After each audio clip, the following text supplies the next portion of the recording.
the fourth album from Pittsburgh hardcore collective Code Orange.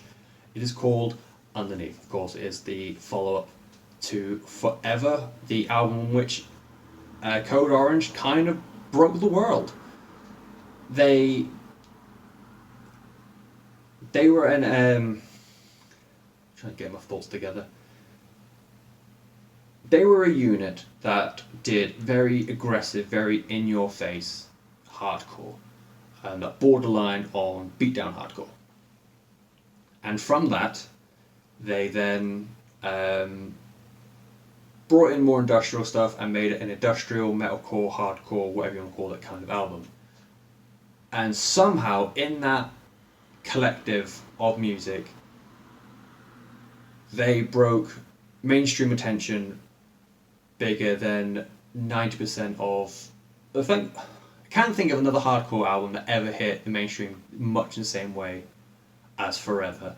They got Grammy nominations and ended up going to the award ceremony themselves. They had billboards thrown up all across California during that time that shows off, look at this new album from Code Orange. They got the rub from WWE, which they've done music for Bray Wyatt as The Fiend. They've also appeared 1 or 2 times live and performing music. They had mass mainstream attention from not like the alternative were also like your Metal Hammers, your Kerrangs, your rock sounds ish, and then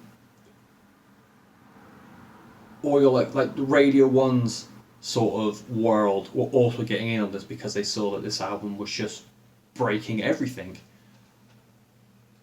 And yeah, for a few years the music world was dominated by Forever, by Code Orange.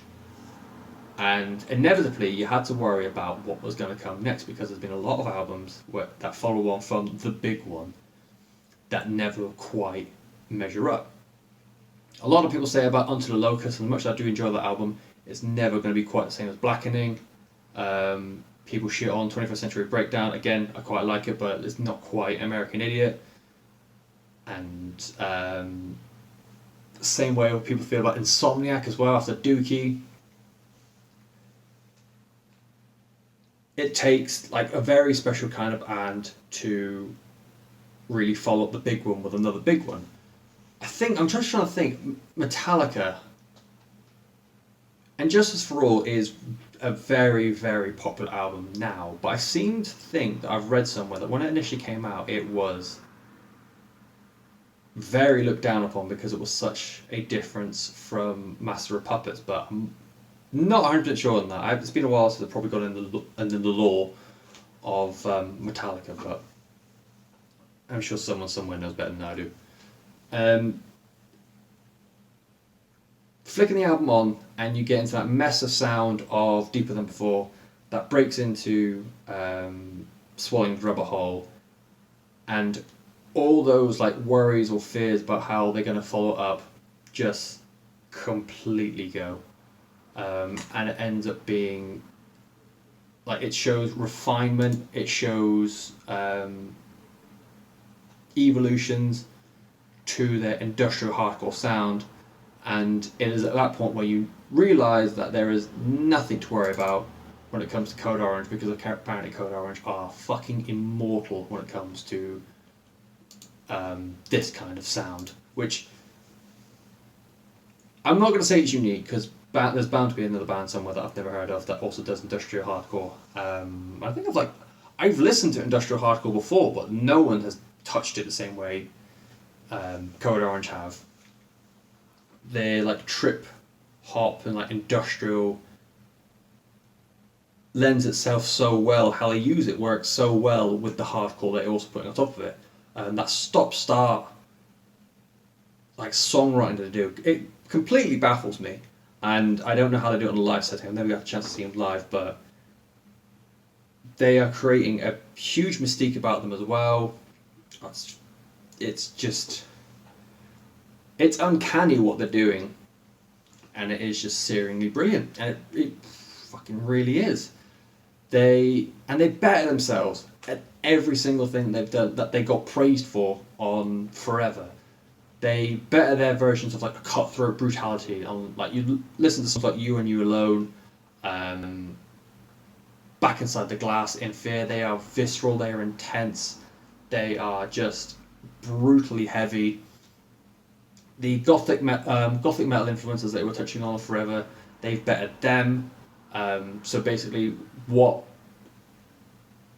Bleeding in the Blur walked, so that songs like Soulful Surrounding, which is an absolute fucking stunning song, Soulful Surrounding, Autumn and Carbine, and Who I Am could run. Those songs, with a lot of it is like Reba on lead vocal duties, and she does an absolutely incredible job. There are times where it does feel like they're stepping into the world of like a typo negative kind of thing. I love how they've like sequelized the song The Only what was it used to be called? Oh, it was The Only Way. Yeah. They sequelized The Only Way. That was a song that came out as a standalone single for Adult Swim a couple of years ago. Great song. They sequelized it, or sequeled it, whatever the proper term is, for The Only Way, and then The Only Way is a fucking cracking song. The two ends of the spectrum of like intense, brutal hardcore and doomy, gloomy, gothic metal, they smash those worlds together for songs like the title track, The Easy Way, and A Sliver. It is everything anyone would want from A Code Orange album, B, the follow-up to Forever. I think a lot of people have been already waxing lyrical about saying it's up there for like album of the decade and album of the year. Saying album of the year, I can kind of see the prospect. Well, no, I can kind of see. I can see the prospect and where they're coming from with that sort of thing, because as a whole, it's going to take something incredible to have the kind of diversity and have the kind of creativity to outmatch Code Orange. And that's not even including, like, you think 10 years, that's at least another, at the rate they're going, another 2 or 3 albums, maybe 4 if they're extra bubbly. But in terms of what's like projected for this year so far, I know there's been a lot of talk of Trivium, Every Time I Die, and there was another one which I can't remember off the top of my head, but as much as I do enjoy Trivium and Every Time I Die, I don't think either of them can hold a candle to what Code Orange are doing. I think this is a very, very, very pristinely excellent album, and it is unfortunately nothing different to what anyone else has said before, because everyone's going absolutely bananas apart from Pitchfork, but Pitchfork can suck my cock.